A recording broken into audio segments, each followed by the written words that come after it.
ایک حدیث ہے اور مسلم شریف کی روایت ہے، لہذا اس کی سند پر بھی کوئی کلام نہیں کیا جا سکتا۔ راوی حضرت عمر ہیں رضی اللہ تعالی عنہ، فقہائے صحابہ میں سے ہیں، بڑے ذی شعور ذی فہم،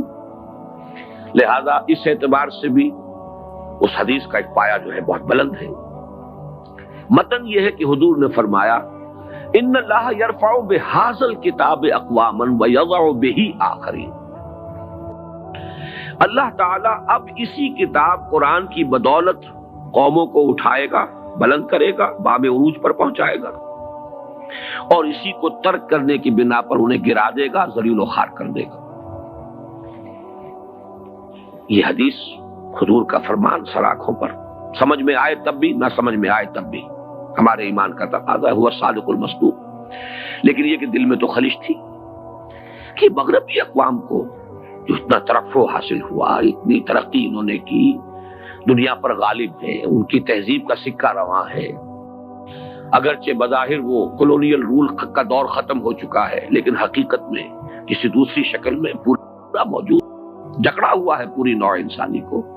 ذرا سا کچھ فرانس اور کچھ چین ابھی ان کے اس شکنجے سے باہر ہیں، اور پورا زور لگ رہا ہے اس وقت۔ بیکر صاحب کے دورے چین کے ہوئے اور خود بش صاحب پہنچ گئے فرانس، کسی طریقے سے ان کو بھی یہ دو ہارڈ نٹس رہ گئے ہیں۔ باقی یہ کہ معاشی طور پر پورا تغلب اور پورا جو ہے تمکن، غلبہ ہو جانا چاہیے، نیو ورلڈ آرڈر یا جو جیو ورلڈ آرڈر ہے اس کا، یہ سب کچھ جو ہے آخر کس بنا پر؟ حدیث تو کہہ رہی ہے کہ اس کتاب کی وجہ سے لوگوں کو عروج نصیب ہوگا، قومیں ابھریں گی اس کتاب کی بنا پر، گریں گی اس کتاب کی بنا پر۔ گویا کہ یہ اقوام کی قسمتوں کی میزان ہے، ایک طرف حدیث کے یہ الفاظ، دوسری طرف مشاہدہ یہ، تو ایک خلجان رہا، اگرچہ میں نے اس کا تذکرہ نہیں کیا لیکن رہتا تھا۔ آخر اگر حضرت ابراہیم کا بھی معاملہ قرآن مجید میں آیا ہے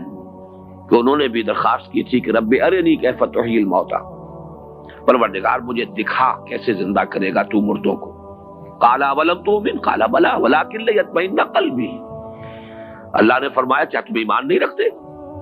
عرض کیا کیوں نہیں، ایمان تو ہے، مانتا ہوں، لیکن ذرا دل کا اطمینان میں چاہتا ہوں،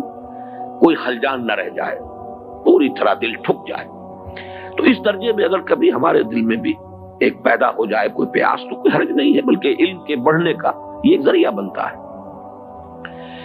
جب ریکنسٹرکشن کا میں نے مطالعہ کیا، علامہ اقبال کے خطبات، وہاں مجھے اس کا جواب ملا۔ ان کا کہنا یہ ہے کہ اس ویسٹرن کلچر کا بھی انر کور جو ہے وہ خالص قرآنی ہے، اس لیے کہ ان السمع والبصر والفؤاد، ان کو بھرپور طریقے پر وہ بروئے کار لائے۔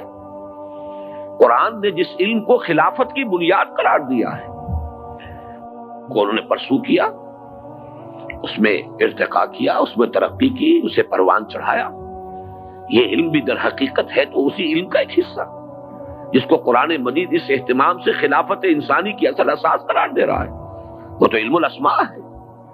اور اس علم الاسماء میں اشیاء کے خواص، پراپرٹیز آف دی میٹر، اور physical laws of physical change and chemical change, آخر یہی چیزیں ہیں کہ جن کو انسان نے دریافت کیا ہے، اور ان دریافت کے نتیجے میں جو بھی سائنٹیفک ارتقاء ہوا، ٹیکنالوجی بڑھتی چلی گئی، تو یہ اسی پر عمل ہے در حقیقت۔ ان السمع والبصر والفؤاد كل اولئک کان عنہ مسئولا۔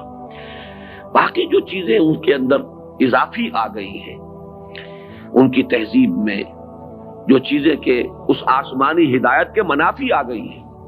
ان کو اس وقت اپنے ذہن سے خارج کر دیجیے۔ لیکن یہ ترقی، یہ غلبہ انہیں اگر ہوا ہے تو یہ اسی علم اسماء کی